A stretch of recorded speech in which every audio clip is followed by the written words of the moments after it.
Petite info avant de commencer cette vidéo, ma prochaine box spéciale école de magie sera disponible en précommande dès le mercredi 7 septembre à 18 h sur mon site l'Atelier Magique. Il est grand temps de parler de Hogwarts Legacy. Il y a eu tellement d'annonces ces derniers jours avec le 1er septembre et tout ce qu'il y a eu avant que je me suis dit mais il est temps que j'en parle parce que ce jeu, je l'attends avec impatience. Je suis adepte des jeux vidéo Harry Potter et j'en ai jamais parlé. Alors je tenais à vous dire que pour écrire cette vidéo, je me suis appuyé quasiment exclusivement que sur des articles écrits par la Gazette du Sorcier, donc c'est un site d'actualité Harry Potter que je vous conseille fortement. Donc heureusement qu'ils étaient là, parce que sinon je pense que je m'en serais jamais sortie tellement il y avait d'infos. Je vais essayer de revenir sur toute l'histoire de Hogwarts Legacy, c'est-à-dire des premières rumeurs à aujourd'hui ce qu'on en sait. Bien sûr, je ne pourrai pas parler de tout, parce qu'il y a beaucoup trop d'infos, mais je vous mettrai les liens de la Gazette du Sorcier en dessous, par rapport à tous les articles sur lesquels je me suis appuyée si vous voulez savoir beaucoup plus de détails. Mais avant ça, je suis quand même curieuse de savoir, est-ce que vous allez jouer à Hogwarts Legacy? Les jeux vidéo Harry Potter, plus ou moins bons, ont marqué des générations de fans de Harry Potter tout entières. Je me souviens des dizaines et dizaines d'heures que j'ai passées à jouer à Harry Potter 1 sur PC et à être effrayée par Rusard. Je me souviens également de Harry Potter et l'Ordre du Phénix et de la possibilité de se balader dans une grande partie du château de Poudlard en toute liberté, mais je me souviens aussi de la catastrophe qu'ont été les deux derniers jeux, les Reliques de la Mort. Depuis la fin des jeux vidéo Harry Potter en 2013, il y a beaucoup de fans qui rêvent d'un jeu dans cet univers à monde ouvert, un RPG où on pourrait développer son personnage, voyager dans tout l'univers en dehors de Poudlard et faire plein d'autres choses.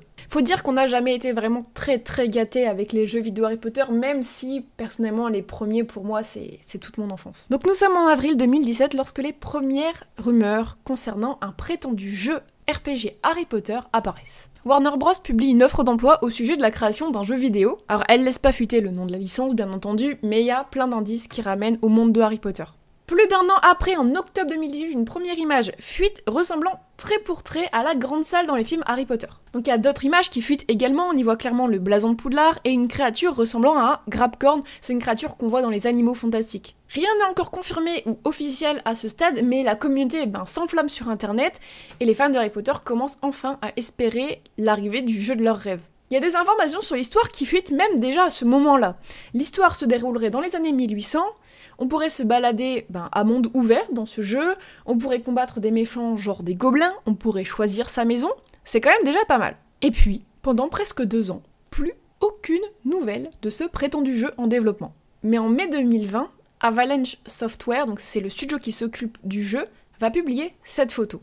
Un homme de dos travaillant sur une tablette graphique, 3 écrans devant lui, un d'une route avec une voiture, un deuxième assez similaire et un dernier avec des photos de portraits. Rien qui jusque-là rappelle l'univers de Harry Potter, mais pourtant, si on y regarde d'un peu plus près, on pourra y retrouver un fanart de Harry en tenue d'horreur sur l'écran de gauche et à côté du bureau, le grand livre des personnages d'Harry Potter. Donc c'est un livre un peu dérivé dans lequel on peut retrouver plein d'infos sur les personnages. C'est quand même bizarre que ce livre se retrouve juste là. Encore une fois, rien n'est officialisé et le studio supprime la photo quelques jours après. Alors pourtant, il y a beaucoup de personnes qui vont penser que ces indices n'ont pas été laissés là au hasard et vont même servir à teaser la potentielle annonce du jeu lors de l'E3 en 2020. Alors, quelques jours après ça, il y a une personne qui prétend travailler chez Warner qui va publier sur Reddit attention, grosse pincette, des informations sur le jeu. Toujours pas officiel. Le jeu se nommerait Hogwarts A Dark Legacy et beaucoup d'autres informations viennent s'ajouter à l'histoire et à la conception du jeu lui-même, comme par exemple la possibilité de personnaliser son personnage. Finalement, beaucoup d'éléments qui se rapprochent très fortement de ce qu'on sait du jeu aujourd'hui. Et il faudra tout de même attendre septembre 2020, soit plus de 3 ans après les premières rumeurs du jeu, pour que celui-ci soit enfin officialisé avec ce trailer. La vidéo dure 2 minutes 30 et fait exploser internet. Les rumeurs publiées depuis 2018 sont confirmées, il s'agit bien d'un jeu à monde ouvert dans lequel nous incarnerons un élève de Poudlard arrivé en cours de route à l'école dans les années 1800. Il sera possible de choisir sa maison, de personnaliser son personnage et de découvrir de très nombreux lieux de Poudlard, mais également le reste du monde des sorciers comme Gringotts, la forêt interdite ou Préolard. On comprend également qu'il sera possible d'interagir avec de nombreuses créatures, de suivre des cours et de faire du ballet volant. Un rêve pour tous les fans d'Harry Potter qui attendent ce jeu depuis de nombreuses années. Je me souviens à l'époque de l'Ordre du Phénix en jeu vidéo, j'étais tellement frustrée de pas pouvoir explorer Poudlard plus librement et de pouvoir aller au-delà de l'enceinte de Poudlard. Et là, pour le coup, le jeu annonce du très lourd de ce côté. Et à ce moment-là, on a même une date. À la fin du teaser, on nous annonce une sortie du jeu en 2021. En 2021. Vous savez pourquoi je rigole. Petite déception de mon côté à ce moment-là de l'officialisation du jeu parce qu'on a la confirmation que ce jeu ne sera pas un MMORPG, c'est-à-dire qu'il sera pas multijoueur. Et j'avoue que pour le coup j'aurais rêvé pouvoir me connecter avec d'autres personnes en ligne et pouvoir faire des quêtes, des duels et tout, mais bon, on va pas trop en demander quand même. Nous arrivons en 2021, l'année tant attendue où doit enfin paraître le jeu. Bon, vous savez comme moi qu'il n'est absolument pas sorti en 2021. Le 13 janvier 2021, le compte Twitter d'Hogwarts Legacy annonce que la sortie du jeu est repoussée à 2022. Et selon le communiqué, l'équipe souhaite proposer la meilleure expérience de jeu possible et dit que pour cela, elle aura besoin de plus de temps. Pas grave, ça va arriver en 2022. Et donc nous sommes enfin en 2022, et même en mars 2022, plus de 1 an et demi depuis la sortie du trailer, et on n'a pas eu d'autres nouvelles du jeu depuis ce moment-là, enfin en tout cas pas de grosses nouvelles. Le 14 mars, le compte Twitter de PlayStation annonce un State of Play consacré à Hogwarts Legacy. La vidéo dure 22 minutes et est presque entièrement consacrée au gameplay du jeu. La vidéo dévoile un univers à la fois très proche esthétiquement de ce que l'on connaît de l'univers de Harry Potter, mais d'un autre côté très différent. Le jeu semble développer son propre style tout en restant fidèle à ce qui a déjà été fait pour les films. Et on y retrouve plein d'éléments qu'on retrouvait déjà dans les anciens jeux vidéo Harry Potter. On peut y suivre des cours, préparer des potions, faire du ballet, se battre en duel, se balader dans le Poudlard, mais on comprend vite que tout ça va bien plus loin. Notre personnage pourra évoluer et acquérir de nouvelles compétences, découvrir des nouveaux équipements, explorer bien au-delà des frontières de Poudlard, capturer des créatures, créer des liens avec les autres personnages, mais également choisir, et ça c'est cool, entre le bien et le mal. Et même si l'histoire se déroule dans les années 1100, on pourrait y retrouver des personnages qu'on connaît déjà, comme le professeur Beans, Nick Quasi-Sans-Tête, et même Pibbs, qui est un grand habitué des jeux vidéo Harry Potter. Enfin bref, en fait, il y a des centaines de choses que je pourrais vous dire sur cette vidéo, et si vous l'avez pas vue, je vous invite à aller la voir, parce que c'est un pur régal. Donc allez jeter un coup d'œil et vous allez découvrir plein d'autres choses que j'ai pas mentionnées dans cette vidéo. Et à ce stade, Hogwarts Legacy est annoncé pour la fin de l'année 2022. Alors, je vous avoue, pour tout ce qui est détails techniques concernant les jeux vidéo, c'est pas trop mon truc. Donc là, je vais essayer de vous donner quelques détails quand même, mais si jamais je viens faire des erreurs ou que vous voulez compléter dans les commentaires parce que vous vous y connaissez bien, n'hésitez pas à aller enrichir ce que je dis juste en dessous. Le jeu sera disponible donc sur PlayStation 4, PlayStation 5, Xbox Series, Xbox One, Nintendo Switch et sur PC. Alors personnellement, franchement, j'hésite encore entre Switch et PC, mais étant donné que là on n'a même pas encore de date précise pour la sortie sur Switch, et que tout le monde me dit oui, la qualité va être horrible, je pense que je vais finir par me tourner sur PC. Si mon PC sait faire tourner ce jeu. Pour les joueurs PS5, quelques infos supplémentaires concernant l'expérience du jeu sont parues en mai 2022.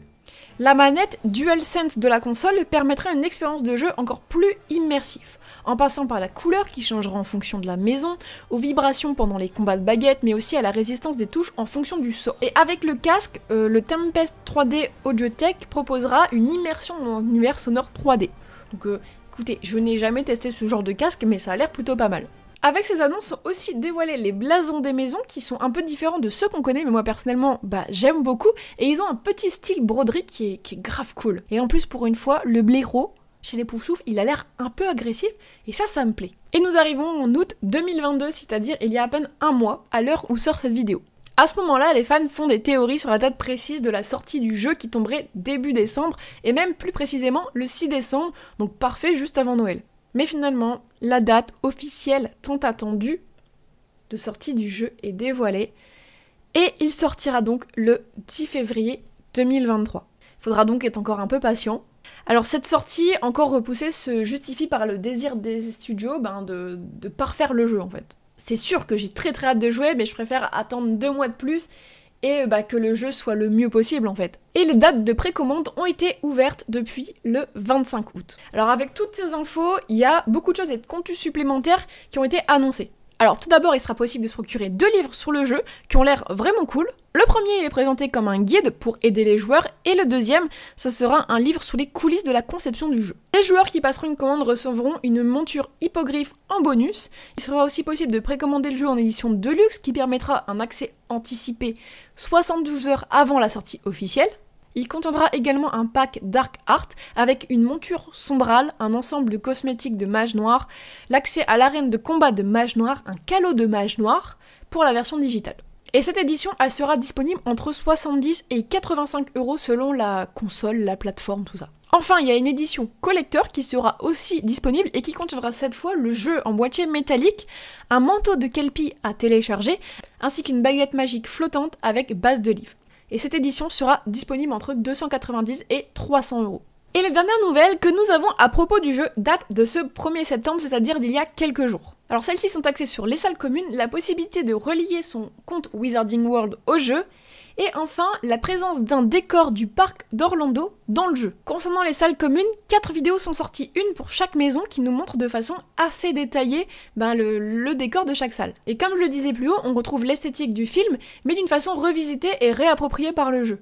Il y a des tonnes de détails qui sont cachés dans les recoins de chaque pièce, et je trouve ça juste incroyable. On retrouve l'ambiance chaleureuse des Gryffondor avec des détails qui nous sont familiers comme la tapisserie de la dame à la licorne, les escaliers menant au dortoir ou encore le portrait de la grosse dame. On connaît moins la salle commune des Serpentards, même si on a pu l'apercevoir dans la chambre des secrets, pourtant celle-ci nous semble tout autant familière avec son éclairage tamisé et grisâtre dû aux profondeurs du lac noir. C'est la première fois en revanche qu'on découvre celle de Poufsouffle et de Serre d'Aigle, et je ne sais pas vous, mais j'ai l'impression de les avoir toujours connus. Chez les Poufsouffle, on se retrouve dans une salle pleine de végétation, avec beaucoup de boisures sur les murs. Chez les Serre d'Aigle, l'espace est lumineux, spacieux, rempli de livres et d'instruments d'astronomie. Peut-être que vous vous souvenez de Pottermore.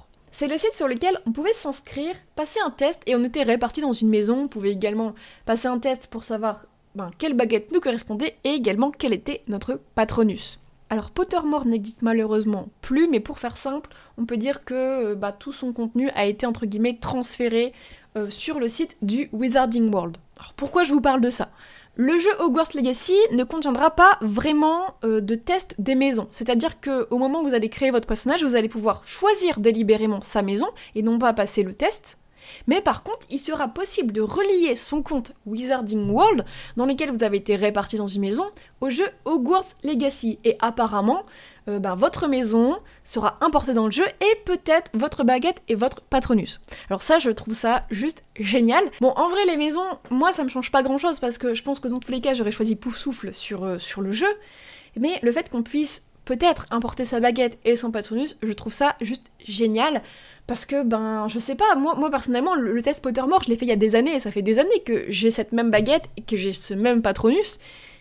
Et le fait de peut-être les retrouver dans le jeu et de pouvoir m'en servir, de voir le personnage tenir la baguette qui m'a été dessinée il y a des années, je sais pas, je trouve ça magique, quoi. Et la dernière annonce qui est juste trop cool aussi, vraiment. Là, les dernières annonces, elles m'ont régalé, vraiment. Donc la dernière annonce concerne la présence d'un des décors du parc d'attractions Harry Potter qui se trouve à Orlando dans le jeu. Alors, je vais vous expliquer. C'est de l'attraction Hagrid's Magical Creature Motorbike dont il s'agit.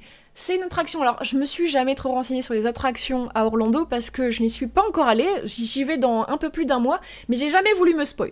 Donc je peux pas trop vous dire d'informations sur cette attraction, tout ce que je sais c'est que c'est un rapport avec Hagrid et que vous êtes, je crois, dans des wagons qui ont la forme de son sidecar de la moto, et bref. Dans cette attraction, vous allez passer à travers des ruines, c'est un grand décor qui a été construit, je vous mets une photo, et il se trouve que ce même décor, qui n'existe pas du tout dans les films Harry Potter, qui n'a même jamais été mentionné dans les livres, qui n'existe nulle part ailleurs autre que dans le parc à Orlando, apparaît dans le jeu. Et je trouve ça trop bien parce que ça permet de relier tout ce qui fait le Wizarding World. Et on arrive à la fin de cette vidéo qui a été très très riche en informations. Comme je vous le disais au début, bien évidemment que je n'ai pas pu tout vous dire parce que vous vous rendez compte qu'il y a énormément de choses. Je vous rappelle que tous les liens des articles de la Gazette du Sorcier sont dans la description, vous pouvez aller tout checker si ça vous amuse, et il y a plein de photos, il y a plein de vidéos, il y a plein d'informations et d'analyses qui ont été faites par les rédacteurs de la Gazette, c'est très intéressant. J'en profite aussi pour vous dire que j'ai une chaîne Twitch sur laquelle je stream tous les vendredis de 20h à 22h, donc je fais du jeu vidéo Harry Potter et d'autres trucs en rapport avec Harry Potter, et bien sûr que vous pourrez me retrouver à partir du 10 février sur Hogwarts Legacy. Donc je ne sais pas pour vous, mais moi j'ai très très hâte, et en attendant je vous dis à très bientôt.